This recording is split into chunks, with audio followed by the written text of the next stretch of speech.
लोग गुजरात के औद्योगिक विकास की चर्चा करते हैं। दूसरी तरफ हिंदुस्तान में औद्योगिक विकास और कृषि इस दोनों के आमने सामने लाकर के खड़ा कर दिया है दिल्ली सरकार ने खास। जैसे दोनों एक दूसरे को मारने पर तुले हुए इस प्रकार का चित्र खड़ा कर दिया गया है। ये चित्र कभी हमारे देश में नहीं था। गुजरात एक ऐसा प्रदेश है कि जहां औद्योगिक विकास भी हुआ है और साथ साथ एग्रीकल्चर कल्टीवेबल लैंड में भी 18 लाख हेक्टेयर भूमि में वृद्धि हुई है।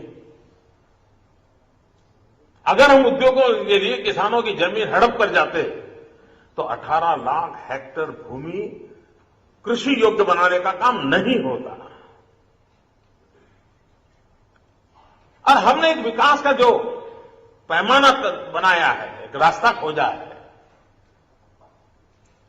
वो हम एक पिलर पर के ऊपर टेंट खड़ा करने के पक्ष में नहीं है।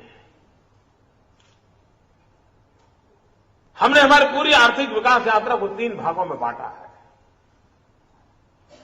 1/3 manufacturing, 1/3 agriculture sector and 1/3 service sector.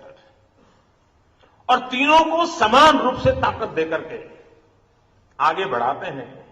तो कभी मान लीजिए एक आध पिलर में गड़बड़ हो गई तो 2 पिलर बचा लेते हैं। कुल मिलाकर के इकोनॉमी आपकी ढह नहीं जाती है। संकट आते जाते हैं, हर सरकार को आते हैं, हर राज्य को आते हैं, और उसका परिणाम ये हुआ है। अब जैसे गुजरात,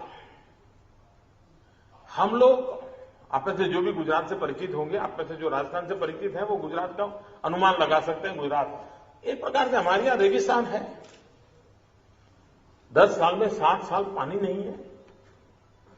वाटर स्कैर्सिटी वाला हमारा स्टेज है।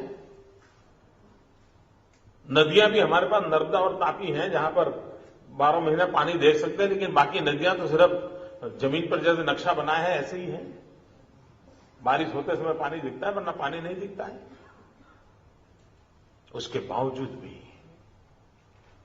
हमारे यहां एग्रीकल्चर ग्रोथ, हिंदुस्तान का एग्रीकल्चर ग्रोथ 2%, 3%, 2%, 3% में इधर उधर चलता रहता है।